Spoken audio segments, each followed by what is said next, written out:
Hi friends, வணக்கம். Welcome back to Tamil Mithran. Vijay டிவியில் கடந்த 6 வருஷமாக ரொம்ப சக்ஸஸ்ஃபுல்லாக போயிட்டு இருந்த சீரியல் தான் பாக்கியலட்சுமி. இந்த சீரியல் இன்னையோட முடிவடைஞ்சிருச்சு. ஸோ பாக்கியலட்சுமி சீரியல் ரசிகர்கள் பலருக்குமே இந்த விஷயம் ஏமாற்றமாக தான் இருக்கும். பாக்கியலட்சுமி சீரியலில் பாக்கியாவை மையமாக வச்சு தான் இந்த சீரியலை ஸ்டார்ட் பண்ணாங்க. பாக்கியா ஃபேஸ் பண்ணாத ப்ராப்ளமே இல்லை அப்படின்ற மாதிரி தான் போயிட்டு இருந்துச்சு. நான் பாக்கியலட்சுமி சீரியலில் பாக்கியாவுக்கு விவாகரத்து ஆனதுக்கு அப்புறமா தான் சீரியலே சூடு பிடிக்க ஆரம்பிச்சுது. அதுக்கப்புறமா கோபி செகண்ட் மேரேஜ் ராதிகாவை பண்ணது, ராதிகா கூட போட்ட சண்டை அப்படின்னு சொல்லிட்டு எக்கச்சக்க பிரச்சனைகள் தொடர்ந்து சீரியலில் வந்துட்டு இருந்தது. ரொம்ப இன்ட்ரெஸ்டிங்காகவும் போயிட்டு இருந்தது. லாஸ்ட்டாக இனியாவோட மேரேஜ் ட்ராக்கெல்லாம் வேற லெவல் ட்ரெண்டிங்கில் போச்சு அப்படின்னு தான் சொல்லணும். இனியா ஆகாஷ் லவ் மேட்டர் தெரிஞ்சுதான் இனியாவுக்கு வேற மேரேஜ் பண்ணி வச்சாங்க. ஸோ அந்த மேரேஜுமே இனியாவுக்கு சக்ஸஸ்ஃபுல்லாக அமையலை. அதில் ஏகப்பட்ட பிரச்சனை வந்து ஃபைனலாக இனியா லவ் பண்ண ஆகாஷ் கூடய மேரேஜ் ஆகிடுச்சு. இவங்களோட மேரேஜோடைய இந்த சீரியலுக்கு எண்டு போட்டாங்க.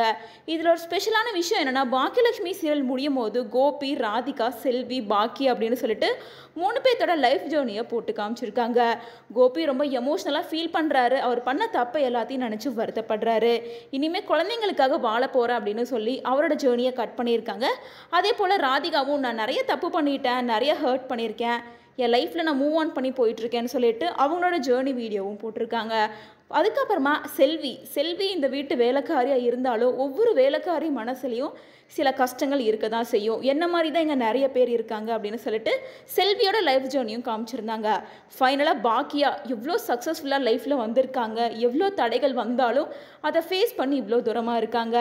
தன்னம்பிக்கையோடு செயல்படுற எல்லா பெண்களும் பாக்கியலட்சுமி தான் அப்படின்னு சொல்லிட்டு எமோஷ்னலாக சில வேர்டை சொல்லிட்டு அவங்களோட ரெஸ்டாரண்ட்க்கு மாசாக காரில் இறங்குற மாதிரி பாக்கியலட்சுமி சீரியலுக்கு ஒரு எண்டு போட்டுட்டாங்க.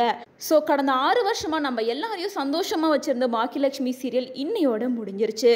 ஸோ யாரெல்லாம் பாக்கியலட்சுமி சீரியலை மிஸ் பண்ணுறீங்க அப்படின்றத மறக்காமல் கமெண்ட்ஸ் மூலமாக ஷேர் பண்ணுங்கள்.